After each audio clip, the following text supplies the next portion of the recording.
Hello guys, welcome back to Python tutorial. आज के video में हम सीखेंगे कि पाइथन में सेट क्या होता है।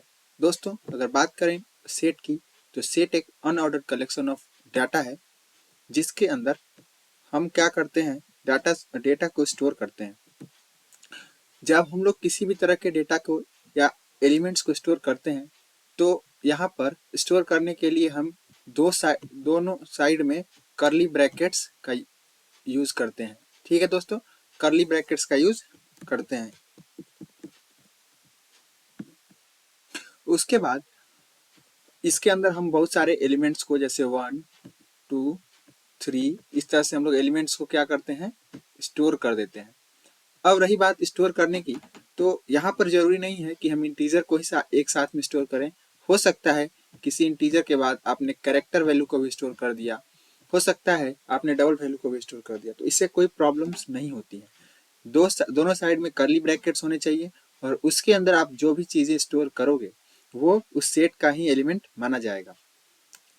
अब इसकी फीचर्स की बात करें, अगर हम इसकी फीचर्स को देखें, तो सबसे पहला फीचर है कि ये अनऑर्डर्ड एलिमेंट्स को अनऑर्डर्ड कलेक्शन ऑफ डेटा है। अब अनऑर्डर्ड कलेक्शन ऑफ डेटा का मतलब हुआ कि जब हम इसको प्रिंट करवाएंगे, तो जरूरी नहीं कि जिस ऑर्डर में आपने एलिमेंट को इंसर्ट किया था, जिस ऑर्डर में आपने एलिमेंट को रखा था, उसी ऑर्डर में आपको प्रिंट होकर के वैल्यू मिले। और ये भी जरूरी नहीं कि बार बार वही ऑर्डर आपको मिले जो ऑर्डर पहली बार मिला था। हो सकता है कि जब आप हर बार इसको प्रिंट करवा रहे हैं, तो ये एलिमेंट्स डिफरेंट आए, मतलब डिफरेंट ऑर्डर में आए।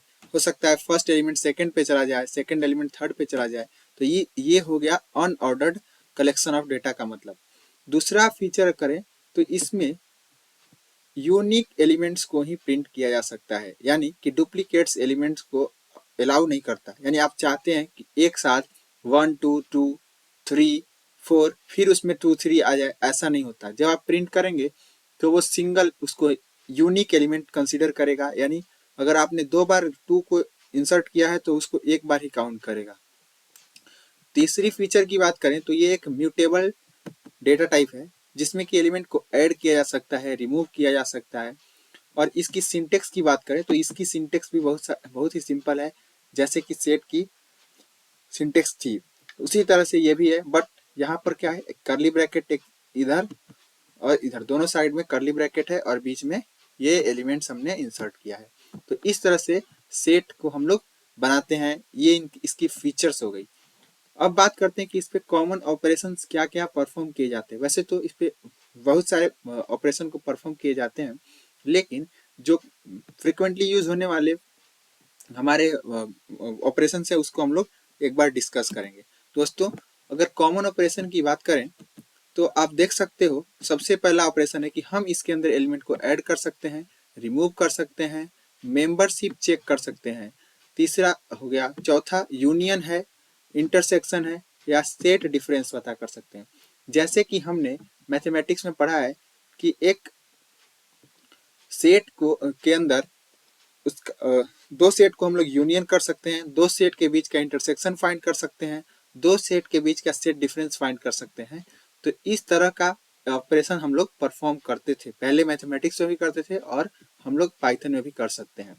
तो यही सारे इसके ऊपर ऑपरेशंस हैं जिससे को हम परफॉर्म कर सकते हैं। उसमें एलिमेंट को ऐड भी किया जा सकता है, रिमूव भी किया जा सकता है, मेंबरशिप भी चेक किया जा सकता है।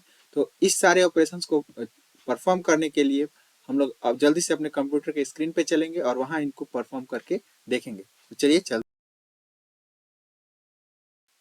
दोस्तों, हम अपने कंप्यूटर के स्क्रीन पे आ चुके हैं, और यहाँ पर हम लोग एक सेट को बनाएंगे और उसके अंदर हम लोग उसके ऊपर ऑपरेशंस को परफॉर्म करके देखेंगे। तो चलिए, सबसे पहले मैं एक सेट बनाता हूँ। मैं इसका नाम रखता हूँ माई सेट, और इसके अंदर मैंने एलिमेंट स्टोर किया 1 2 3 4। ठीक है।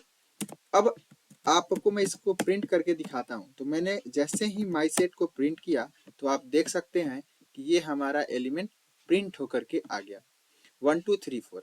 अब मैंने क्या बोला था कि हम इसके अंदर एलिमेंट को ऐड कर सकते हैं, रिमूव कर सकते हैं। तो मैं यहाँ से एक कमेंट लिखता हूँ कि ऑपरेशंस ऑन सेट। ओके। अब पहला ऑपरेशन क्या है हमारा, एडिंग एलिमेंट। तो दोस्तों सबसे पहले मैं क्या करूंगा, एक एलिमेंट ऐड करने की कोशिश करता हूँ। इस टर्मिनल को किल कर देता हूँ और फिर मैं इसमें क्या करता हूँ, एलिमेंट को ऐड करता हूँ। तो दोस्तों जैसे अगर मैं चाहूँ तो यहाँ पर क्या लिख सकता हूँ, माई सेट डॉट ऐड, और इसमें मान लो कि मैंने ऐड किया 6। तो अब मैं ये देखना चाहता हूँ कि क्या मेरे इस सेट के अंदर एलिमेंट प्रिंट सॉरी क्या बोलते हैं उसको, ऐड हुआ है या नहीं। तो देखिए इसको मैं प्रोग्राम को रन करूंगा और रन करके देखते हैं। देखिए इसमें 6 ऐड होकर के आ गया। अब जब भी हम लोग ऐड करते हैं तो ऐड अपेंड मोड में होता है, यानी कि पीछे से ऐड होता है। तो देखिए यहाँ पर 6 4 के बाद ऐड हुआ है। इसी तरह से हम चाहें तो रिमूव भी कर सकते हैं। मैंने यहाँ से कॉपी किया, पेस्ट किया और यहाँ पर ऐड फंक्शन को चेंज करके मैं रिमूव कर देता हूँ। सॉरी, मैं इसको रिमूव कर देता हूँ। दोस्तों मैंने इसको रिमूव किया। फिर से अगर मैं चाहूँ तो इस सेट को प्रिंट करवाऊंगा और प्रिंट करवा के देखेंगे कि क्या 6 इसके अंदर आता है कि नहीं। चलिए मैं प्रोग्राम को रन कर रहा हूँ। रन करने के बाद देख सकते हैं आप, यहाँ से 6 क्या हुआ, गायब हो गया। क्यों? अब ये 3 बार प्रिंट हो रहा है। पहला प्रिंट ये हमने सेट को प्रिंट किया है, दूसरा प्रिंट जब मैंने एलिमेंट 6 को ऐड किया था तब हुआ था, और तीसरा प्रिंट जब मैंने इसको रिमूव किया था तब हुआ था। इसी तरह से हम एक और सेट बना लेते हैं। ये सारी चीजें आपको समझ में आई होंगी। इसको मैं कॉपी करता हूँ और यहाँ पे पेस्ट कर लेता हूँ और यहाँ पर ऐड के जगह पे रिमूव लिख लेते हैं। ठीक है।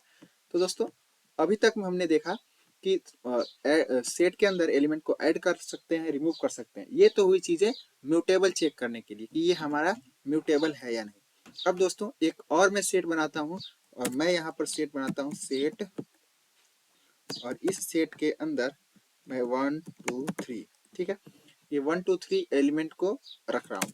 अब हमें चेक करना है कि क्या ये दोनों सेट आपस में इंटरसेक्ट करते हैं क्या।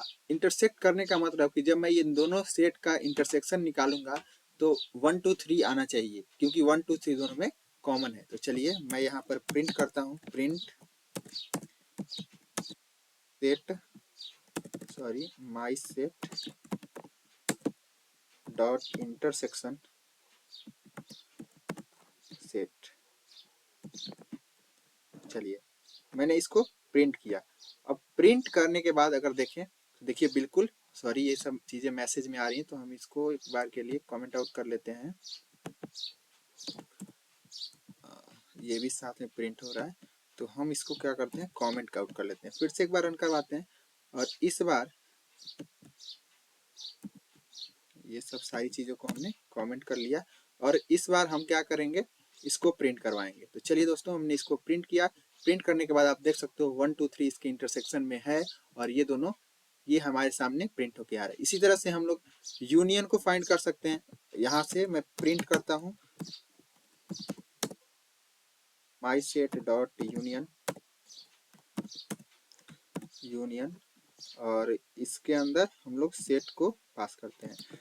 अगर मैं इसके यूनियन को प्रिंट करवाऊं तो आप देख सकते हो ये 1 2 3 4 आएगा। क्यों आया 1 2 3 4? क्योंकि देखिए दोनों में 1 2 3 सेट, माई सेट और सेट दोनों में कॉमन है और 4 एक एक्स्ट्रा एलिमेंट है जो कि माई सेट में है। अब मैंने आपको बताया था कि जब इसमें डुप्लीकेट्स एलिमेंट्स होते हैं तो वो उसे यूनिक काउंट करता है, यूनिक कंसिडर करता है। तो इसने क्या किया, 1 2 3 4 को ही प्रिंट किया क्योंकि 1 2 3 4 इसमें आ रहे थे। अब इसको हम चेक करने के लिए यहाँ पर 5 ऐड करते हैं और क्योंकि 1 2 3 कॉमन है लेकिन 5 कॉमन नहीं है तो इसके यूनियन में 5 भी ऐड होकर के आएगा। तो देखिए 5 ऐड होकर के आ गया। इसी तरीके से अगर हम इसकी चाहें तो सेट डिफरेंस फाइंड कर सकते हैं। तो मैं यहाँ से print my set dot set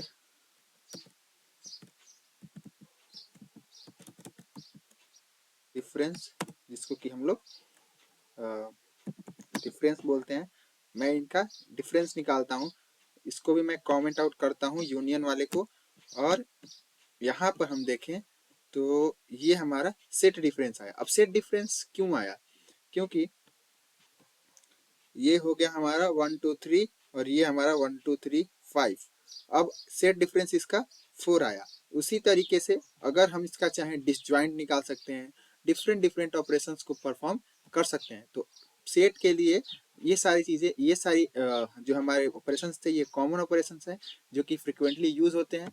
तो इस तरीके से हम लोग सेट के ऊपर डिफरेंट डिफरेंट ऑपरेशंस को परफॉर्म कर सकते हैं। सेट क्या है ये समझे।